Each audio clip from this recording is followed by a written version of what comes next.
Welcome to the Jackson Cloud. I'm not on the camera, but I am Jamin. I'm Casey. And I'm Olivia, and on the camera. And we are back to Joseph, whom we left 2 episodes ago. Joseph was sold to the Ishmaelites. The Ishmaelites sold him into Egypt, where he now serves under Potiphar, and is more or less a servant, slave. Potiphar, whatever. I was just trying to make it sound cool. It seemed like a Jeff-Fafa moment, and I was like, what? Jeff-Fafa? Yeah, from Jeff Dunham. Oh, I thought you were talking about Jafar. No. Jafar.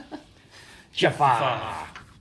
Have you ever met someone whom it just always seems like God makes everything work out perfectly for? I'm not talking about Harry Potter. I watched those movies straight together like a few years ago for the first time. Everything works out for that guy, even when things go wrong. Have we talked about this on the cloud? No. He literally has a psychopath hunting and killing him. And Everything- left a scar I'm sorry. on his face. Potter, you have broken every rule the school has. I reward you 50,000 points and you win. It's Well, that's constantly. just, you know. That's his life. Just like Jacob always played favorites, Gandalf always played favorites. Dumbledore? Yes. I was like, Gandalf? What did Gandalf have to do with Hogwarts? He liked the Hobbit a little. Gosh, I can't believe I actually just did Yeah, that. you are a walking meme now. Thank you. Oh, man. As Yoda I'm sorry. says. I always argue with Alec because I swear that the guy who plays Gandalf played Dumbledore, but he False. didn't. There's 2 guys who played Dumbledore. I Yeah. know, and neither of them is the guy who Except for plays Gandalf. Gandalf. Right, 'cause And it Gandalf always is throws me Magneto. off. I know. Ian McKellen. I know. Thank you, But Ian everyone. McKellen just like radiates Gandalf to me, and it Oh, really for bothers me that he wasn't. No, the first Gandalf. He wasn't Dumbledore, Oh but dear, now it's happening to me. I too. did it again. The first Dumbledore was great. Second Dumbledore decided to change the character entirely from a wise wizard to a bumbling fool of a wizard. Suddenly, yeah. yeah. Anyways, my point in all this. Everything- Dumbledore and Gandalf are the same person. That's the point. We're done. Go on. It's not. The point that I was trying to get to is that everything always goes super well for Harry Potter, even when it doesn't go well for Harry Potter. You shall be expelled. Just kidding. You win everything. You know, like constantly. That's in every movie, every time. I watched it and I Because saw it over and over again. Dumbledore plays favorites like Sure, Jacob. Sure. In this case, God really does take care of Joseph and Harry Potter's him. So even though like things have gone bad for him, right? He is now a slave. He was sold into slavery. His family is and beat up and put into a pit. Like, yeah. It has not gone well. But even in the midst of persecution and difficulty, when you think he should be expelled, he instead gets 50,000 points. And just like listen to the wording of this. Joseph had been brought down to Egypt, and Potiphar, an officer of Pharaoh, the captain of the guard, an Egyptian, had brought him from the Ishmaelites who had brought him down here. The Lord was with Joseph, and he became a successful man. He was in the house of his Egyptian master. His master saw that the Lord was with him, and that the Lord caused all he did to succeed in his hands. So Joseph found favor in his sight and attended him, and he made him overseer of his house and put him in charge of everything that he had. From the time that he made him overseer in his house and over all that he had, the Lord blessed the Egyptian's house for Joseph's sake. The blessing of the Lord was on all that he had in house and field. So he left all that he had in Joseph's charge. Because of him, he had no concern about anything but the food he ate. So just within that paragraph alone, it's not the only one. Because if we were to skip to the end, Joseph, if you know this story, is going to end up in prison, right? While he's in prison, here's what happens. The Lord was with Joseph and showed him steadfast love and gave him favor in the sight of the keeper of the prison. The keeper of the prison put Joseph in charge of all the prisoners who were in the prison. Whatever was done there, he was the one who did it. The keeper of the prison had no attention to anything that was in Joseph's charge because the Lord was with him. Whatever he did, the Lord made it succeed. So whether Joseph is with his dad and has the coat of long sleeves of many colors, or whether Joseph is a slave and has control of the whole house, or whether Joseph is a prisoner and is somehow put in charge of the prison, no matter where he is, it's 50,000 points for Joseph. So what you're saying is Joseph was playing on God mode. If that's what that means, sure. Well, when you basically, it's I like thought God mode was like the hardest of hard. no. That in the cheat code God okay. mode is when you can do no wrong and you have all the powers of everything. Well, so part of the reason God is with him and everything is because he doesn't seem to be doing that much wrong. Like, compared to the other people we've seen throughout Genesis so far, like he is a bit of a not... He was slightly narcissistic beforehand? Well, either we talked about this in the episode, either intentionally or unintentionally. Right. He had some flaws there. He was always Prideful. ruling it over his brothers. I mean, I feel like getting thrown into a pit by your brothers is a pretty big wake-up call. It's a humbling experience, to be sure. Yeah. But, like, he seems to be pictured more throughout the rest of his story as, like, a guy who is much more together. Other people like him better than his brothers. Well, okay, so to that, there's maybe part of a reason. Joseph was handsome in form and appearance, which sometimes is a flaw in people. Think of Saul, for example. King Saul, like one of the defining characteristics about him, he was handsome and tall. King Saul was not a good king. But one of the characteristics that seemed to draw people to him was his good looks. And what's the adage we use today? Beauty's in the eye of the beholder. Yeah. Beauty skin deep. Yeah, something more along those lines. It's like we've run into beautiful people and then we've seen glimpses of them that are really destructive. You know, that's similar with Saul. A beautiful man who then shows just how destructive he is. Joseph, though, handsome in form and appearance, there's a certain beauty, at least in this passage about him, in which God is with him and Joseph is trying to be a moral character, because he's going to run into Potiphar's... Potiphar. I'm trying to read it the way it's written, and it just messes with my head. Potiphar's. He's going to run into Potiphar's wife. You know what, Casey? Let's learn how it's actually pronounced, shall we? Let's see how smart you are. Potiphar. Yeah. Potiphar is... Potiphar. Potiphar. Did you almost say Potiphar? He said potty fart. So pots of farts. Potty fart is... Talk about... Now I can't say any of it right. You wanted to learn it correctly and you messed yourself up. We're just going to call him Pot from now on. Potiphar. So pots, king, Pots and farts. Pots and farts. I think we just discovered the name of this episode. Potty farts. Oh dear. Oh man. Let's just finish this another episode, shall we? But no, Potiphar. That guy, his wife really likes how handsome Joseph is, and says, "Lie with me."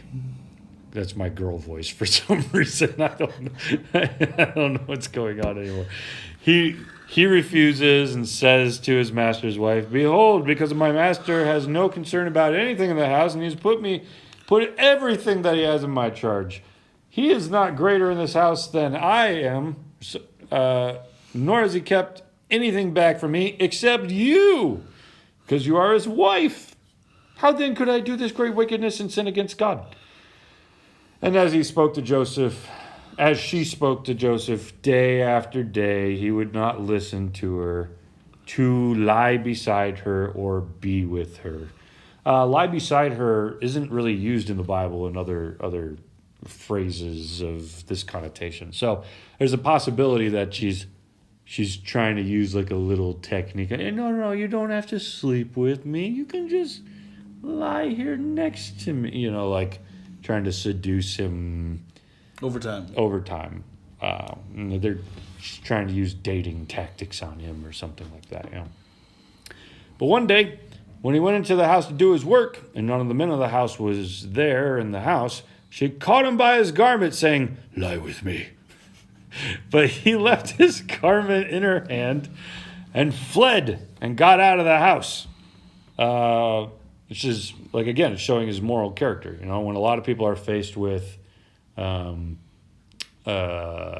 seduction, there's that moment where you might want to entertain it or think about it, and yet he just runs. He gets out of there as quick as he can, which is something that a lot of people have shown throughout the Bible that they don't have the strength for.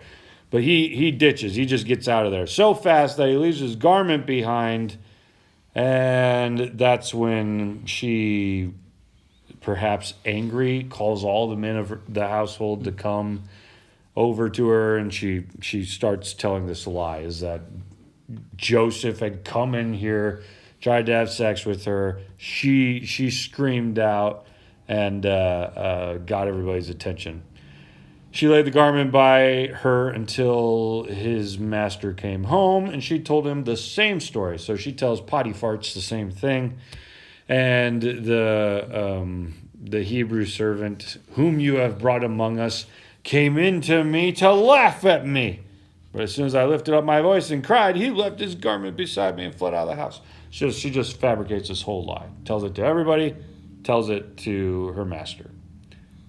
As soon as his master heard the words that his wife spoke to him, "This is the way your servant treated me," his anger was kindled. Let's pause right there for a minute. Anybody have, there is an occasional proposal from commentary saying, doesn't say why his anger was kindled. Well, it does. She said, "This is the way your servant has treated me." That kindled his anger. But some commentaries would wonder, is it possible that he doesn't trust his wife because he had picked up on these things over time, because he knows that Joseph is a great guy and all that. Is he actually angry at his wife, or is he angry at Joseph because he believes a lie? Proposals? Anybody? Honestly, we can't know. We're just guessing. I could see it going both ways, because he has a lot of trust in Joseph. No, just put him in charge of everything. And he has to know his wife. So he probably knows the character of both of them and can kind of figure out on his own which one of them would more likely do which thing. Yeah. See, I think,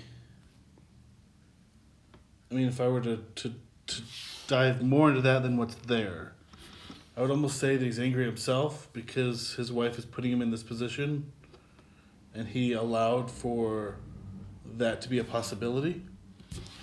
But also, I think he's actually getting tricked by his wife and is legitimately mad at Joseph because he thinks Joseph betrayed him. And so that's where his actual anger comes from, because I think he is legitimately tricked by his wife.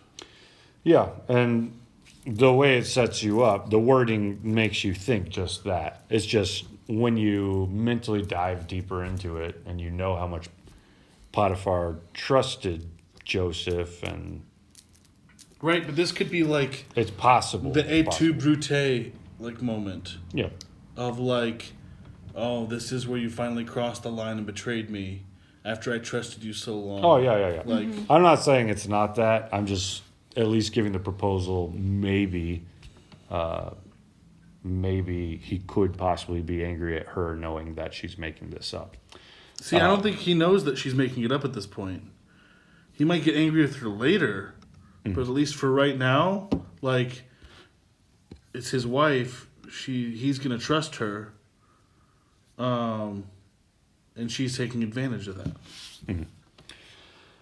Yeah, well, either way, he still has to punish Joseph because this is the story that's there, so he puts him in jail. Interesting, it's the second time Joseph's gotten in trouble with clothes, right? Joseph needs to just walk around naked. He's going to be a lot safer. He's not going to...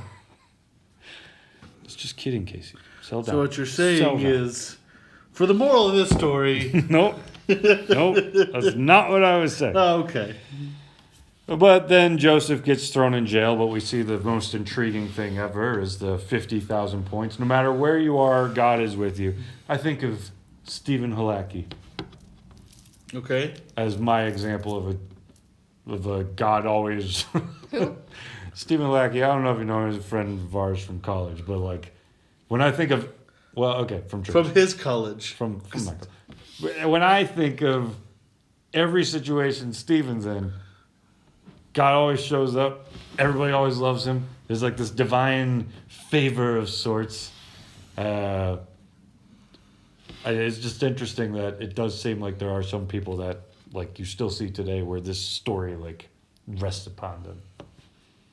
Not me. Nobody likes me. But like, no, just kidding. Right, that's why like 20 people come over to your house every week. That's why there's 6 views on this video, Olivia. That's why there's 30,000 views. Nobody on likes your any of blog. us. Nobody wants to hear about potty farts.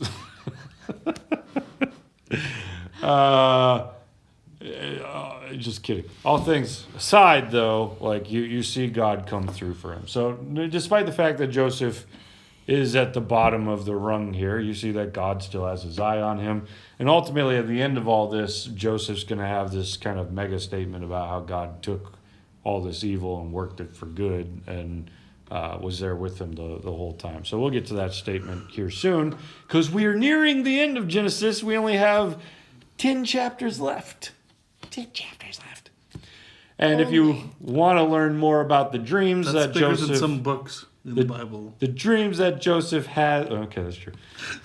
The dreams that Joseph has and the dreams that Joseph interprets, go watch one of our older episodes. We'll put it in the playlist right around the spot so you can learn about that. Or right at the end of the video, which is coming in just a second. Olivia?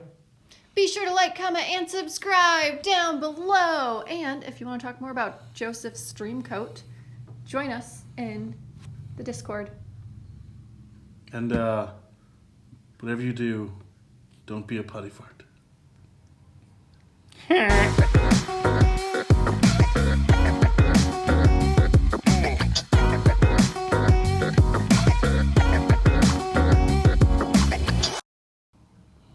Body farts!